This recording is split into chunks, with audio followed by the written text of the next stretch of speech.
sa pagpapatuloy po ng investigasyon ng Kongreso sa di umano gentleman agreement or kasunduan ng dating Pangulong Duterte at ng China tungkol sa West Philippine Sea.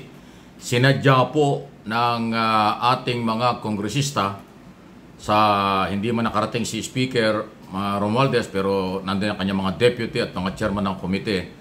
Marami-raming congressman yung nagpunta ron sa Zambales para ho kanyang personal na madinig ang hinaing at sumbong ng lehitimong mga magsasaka at saka yung mismong mga mangingisda na apektado dito ho sa mga banta pangaharas ng Chinese government at ng Chinese Coast Guard. Pakinggan po ninyo at inyong maridinig ang mga sinasabi nito mga biktima. Isda kami. Ito, naiyak na, oh. Ngarang kami ng pipar. Sasabi mga kaming ID. Kukuha kami ng ID ng pipar sa Pampanga. Para maging malaya kami. Noong nakakuha kami, mag-isda kami sa ibang shoreline. Siya naman ang kalaban namin. Saan ba kami talaga may inisda? Ang tanong namin sa sarili namin ngayon. Nasabi ko sa mga anak ko, ito muna kayo anak. Dali na kaya ng tama. Ay, gano'n? Nagito ng pag-aaral yung mga anak? Ito po, dinadaan ko na lang ito sa luha. Dinadaan ko na lang po sa inyo dahil ngayon po kayo bumaba. Ramdam naman ninyo siguro ang kahirapan namin. Dahil pagdating sa mga buyer, maraming huli, kunti ang binta dahil sa utang. Maraming kita, mahal naman yung babayarin. Bigas, kurinti, tubig. Paano na? Pinanganak po kaming mahirap. Sana naman kahit kunting ginawa lang sana po. Maranasan din namin guminhawa kahit kunti lang. Ang hiling lang namin po, mapara lang namin mga anak namin, masaya na kami. Hindi namin po sa maraming pera. So, problema. Sana po, ang hiling namin kay mangingisda, tulungan nyo kami. Hindi naman po kami tamad na mangingisda eh. Masipag po kami. Ang ayuda, parang bamid lang yan. First lang sa amin yan. Kinabukasan, wala na. 5,000, 2,000. So, tusin kami mangisda. Ilan kailangan yan? Kung malaya kami mangisda sa sarili naming bayan. Sino ba ang tutulong sa amin? Wala po kaming kilala. Dahil maliit na po kami. Sino tutulong sa amin? So, ayan, no? Isa lang ho yan sa mga mangingisda na hirap ang buhay. Ayan, no? Tingnan natin, marami po yung mga nagsasalitang yan. Ako at gusto ko pong ipaabot sa ating mahal na presidente. Kaya House Speaker, sabi lang yung national government dati.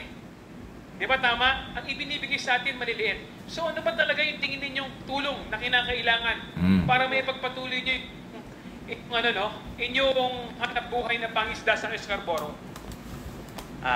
Your Honor, magandang umaga po muli.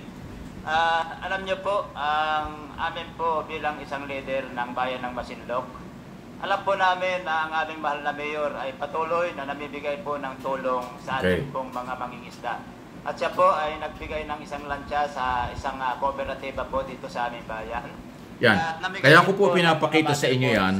Yan po yung pagpapatunay. Yes, alam natin yung pagpapatunay na bumaba sa level ng mga mangingisda ang mga kongresista. At yan po ang programa ni Speaker Romualdez para alamin ang tunay na kalagayan ng mga mangingisda. Yan po sa patuloy na harassment. Yan po sa may Masinloc, Zambales. Okay? Ayan, no? Tanong ko sa inyo, tulong ng national government, national agent. Galing ho sa atin, sa national government, papunta sa local government, at parating ho sa ating mga kababayan. Sinasagot po ng mga congressman ang hinaing. Ano ho yan, nagpapasalamat nga po ako dahil aktibo yung inyong local government units. Dahil nagkapagbigay na po sila ng mga ayuda. Pero hindi ho ito yung solusyon sa problemang kinakaharap nyo.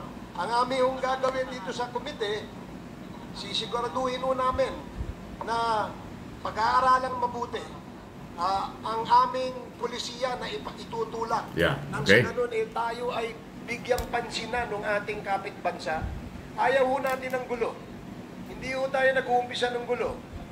Pero alam niyo po, ang Pilipino, huwag niyong kalabitin. Dahil kahit maliit ang Pilipino, lumalaki rin yan. So, yun po, yun po ang aking punto. No? At ang gusto ko lamang pong iparating, tayo po ay magkaisa, tayo po Congressman Ace Barbers pala ito. Oo, yan.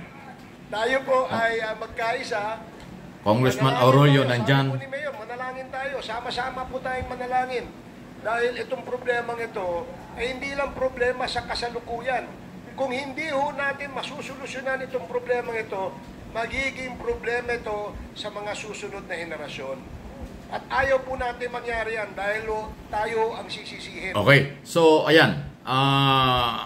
Maraming hinaing po ang mga mangingisda sa Zambales. Mahirap na buhay, may mga harassment, although may mga local program daw po ang mga mayor at governor, may suporta ang national government pero hindi sapat. Ang pinapaliwanag po ng mga congressman, sila ay nagpunta para alamin kung ano ang tunay na kalagayan habang sila ay naghahanap buhay ng pangingisda.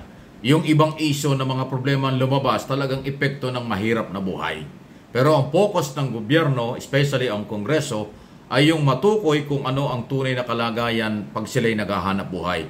Lumalabas po dun sa maraming nagsalita ng mga leader ng mga mangingisda, meron talagang mga harassment na nangyayari sa Baho, Masinloc, Zambales. Higit sa lahat, nahihirapan din sila dahil parang pag naghahanap buhay sila, natatakot sila pag dumating ang Coast Guard, hinahabol sila, pinapaalis sila ng Chinese Coast Guard. At hirap na rin silang manghuli dahil nga ho yung mga lugar na kung saan sila naniniwalang maraming mahuhuling isda, hindi sila makalapit. So, nagpapatunay at napatunayan dito ho sa pagpunta ng mga kongresista. Marami-raming congressman. May 10 yatang congressman yung galing pa sa Mindanao, galing sa Visayas, galing sa Metro Manila, Congressman Dionisio at iba pa, nagpunta ron sa Zambales para humadinig ko. Kaya nga pinakita ko sa inyo yung kaganapan ko diyan sa patuloy na public hearing. Ito yung maganda. Yung hearing ng Kongreso, hindi lang sa Kongreso ginagawa. Bumababa sa level, bumababa sa kung saan nandun yung mga nangangailangan at nadidinig nilang personal. Napakainit nga doon sa area. Paypayan sila ng paypayan doon kasi makang open yung area na na-provide ng city government o ng provincial government ng Zambales. So, kaya ko binabalita, napakaganda nito dahil at least yung mga kongresista ay nagtutungo kung saan dapat madinig ang boses ng talagang mga biktima. Okay? Gentleman agreement ang pinag-uusapan dito na issue. Pero lumabas na talagang sila'y nahihirapan. Sila'y nahaharas.